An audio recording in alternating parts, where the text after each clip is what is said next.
Welcome back. In our last video, we covered the full blueprint for starting an AI consulting agency. Today, we're handing you the toolkit to make it real, including an AI readiness audit checklist, proposal and contract templates, and a niche research worksheet. Let's walk through all three. First is the AI Readiness Audit Checklist. This tool is designed to help you run a confident, structured AI assessment for any business in under an hour. This audit turns a vague, let's talk about AI conversation into a professional assessment. It's designed to be a focused conversation, covering 5 key categories and resulting in one clear scorecard you can use to price your services. A structured audit builds trust. It positions you as a professional, gives the prospect a free, tangible deliverable, identifies specific opportunities to quote on, and ensures a consistent professional process every time. The 5 categories are workflow and time, data and tools, team and skill, budget and ROI, and risk and compliance. In the workflow and time category, you look for repetitive, time-draining tasks. You'll ask about daily recurring tasks, time spent on manual reporting, and where operational delays occur. For data and tools readiness, the goal is to understand existing systems so your new AI solutions fit into their business seamlessly. You'll ask about their current platforms, data organization, and existing automation. The team and skill readiness category is crucial, as adoption often depends on the human element.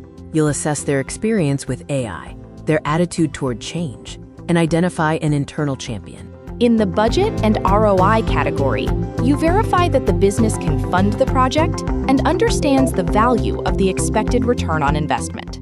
Finally, risk and compliance readiness helps you identify potential project blockers early. You'll ask about sensitive data, industry regulations, and any specific leadership concerns regarding AI.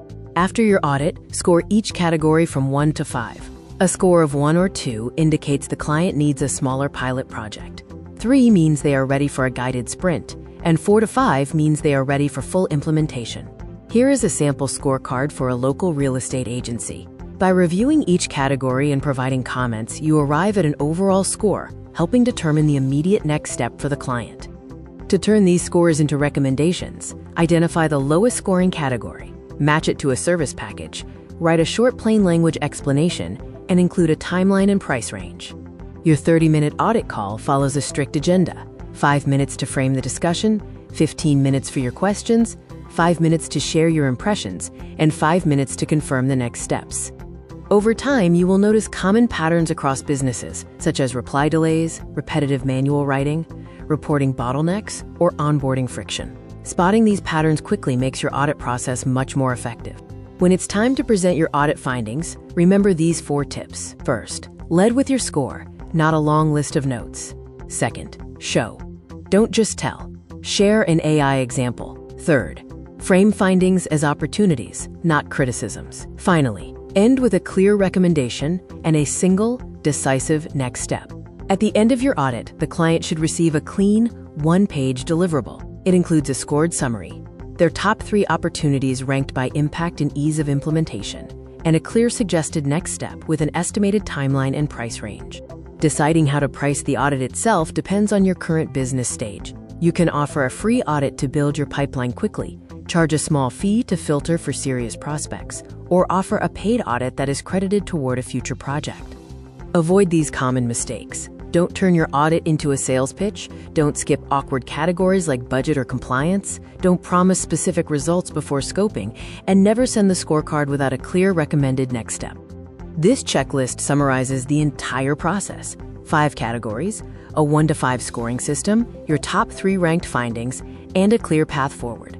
This single page is your entire audit framework. Next, let's look at our second resource: proposal and contract templates. A professional proposal is how you turn a successful audit conversation into a signed client contract. A well-structured proposal does the selling for you. It builds trust through professional formatting, removes ambiguity by clearly defining scope, and protects your price by justifying the investment.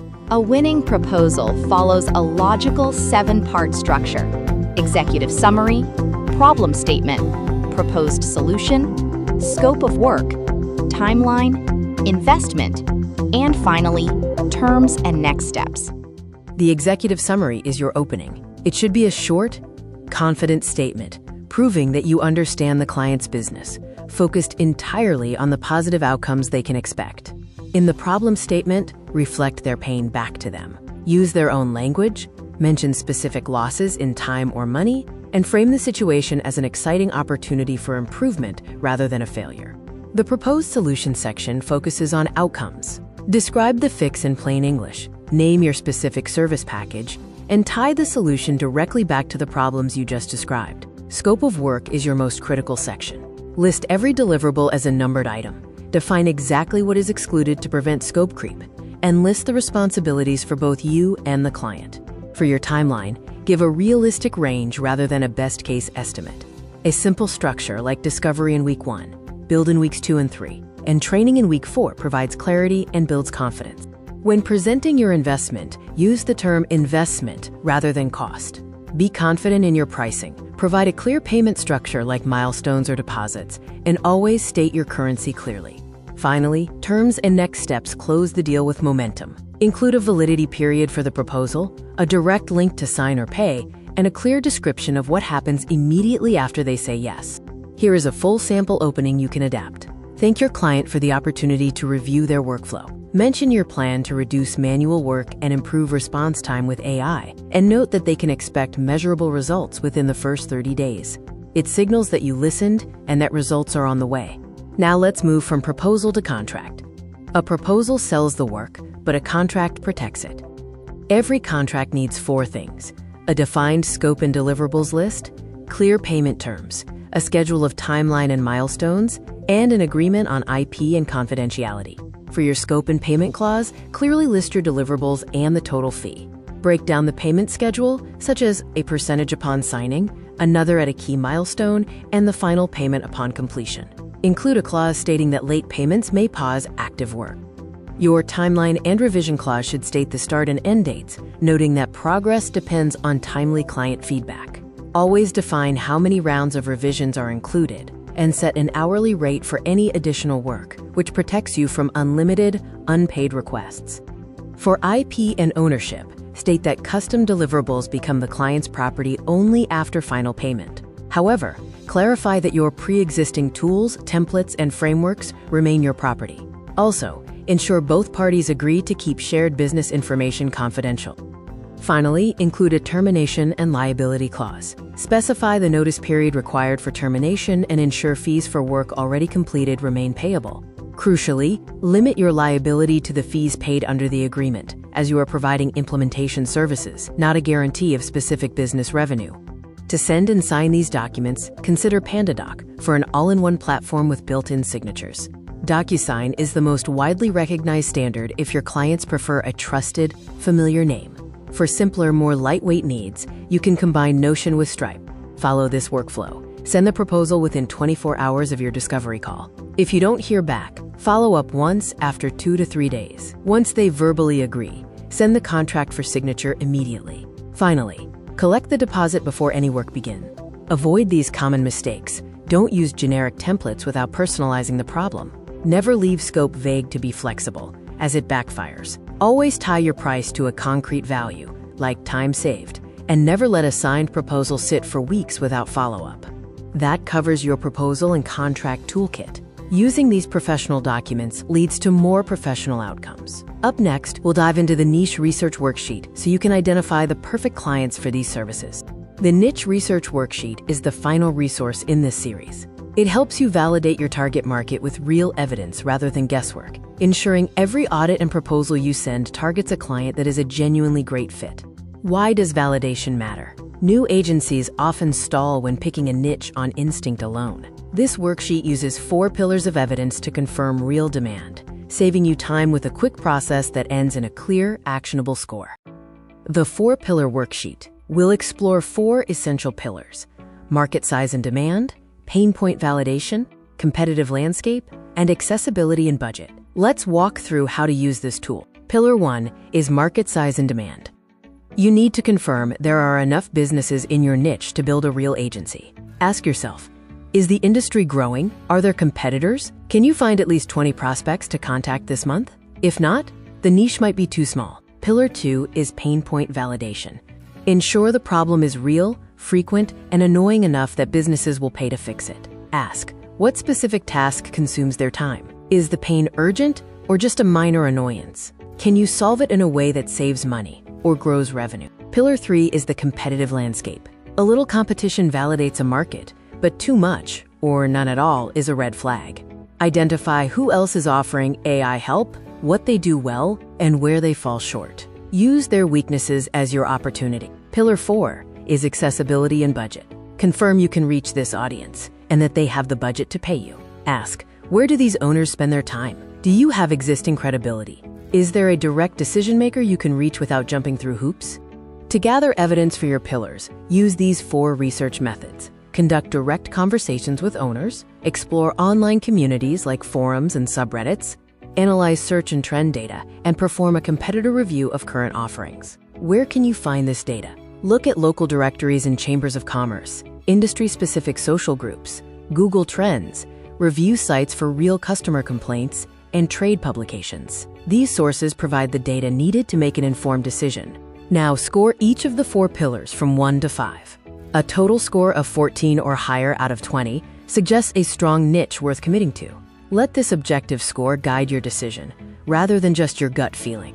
Here is a sample worksheet for local real estate agencies. With strong scores in demand, pain points, and accessibility, this niche totals 16 out of 20. It's a clear example of a strong, viable market, ready for a commitment. Be aware of these red flags that indicate you should walk away. Business owners don't find the problem urgent. You cannot find 20 prospects to contact. Their budgets are too small, or the market is already fully saturated. Conversely, look for these green flags. Multiple people describing the same pain, having existing credibility in the space, easily finding 20 prospects, and receiving positive initial interest when you start the conversation.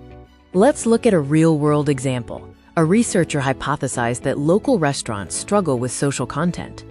After speaking with 8 owners, they confirmed the pain, scored 15 on the worksheet, and successfully booked 3 audit calls within 2 weeks. Moving from the worksheet to outreach is simple. Finalize your niche based on the score. Build your list of 20 businesses, use the provided outreach templates to contact them, and run your first audit calls using the checklist. This process should take only 5 days. Days 1 and 2 are for shortlisting and gathering data. Days 3 and 4 are for direct conversations with owners. Finally, on day 5, score your options and commit to a niche with confidence. Finally, avoid these common mistakes. Don't rely solely on friends for feedback. Don't skip the competitive check. Maintain your momentum by keeping research short, and always prioritize proven demand over your personal interests. This quick reference provides an overview of your 4 pillars: market size, pain point, competition, and accessibility. Score each from 1 to 5, and aim for a total of 14 or higher before you commit to a niche. You now have your complete agency starter kit. This includes the AI Readiness Audit to assess businesses, professional proposal and contract templates, and the niche research worksheet to validate your market. Follow this order to move from idea to signed client. Put these tools to work this week. Please like, share, and subscribe for more resources. Save this video to easily access these templates later, and drop a comment with your chosen niche. I read every one, and you might get a shout out. You are now equipped to run your agency like a pro. With the blueprint, audit, templates, and worksheet in hand, the only step left is to take action. Thank you for watching, and I will see you in the next video.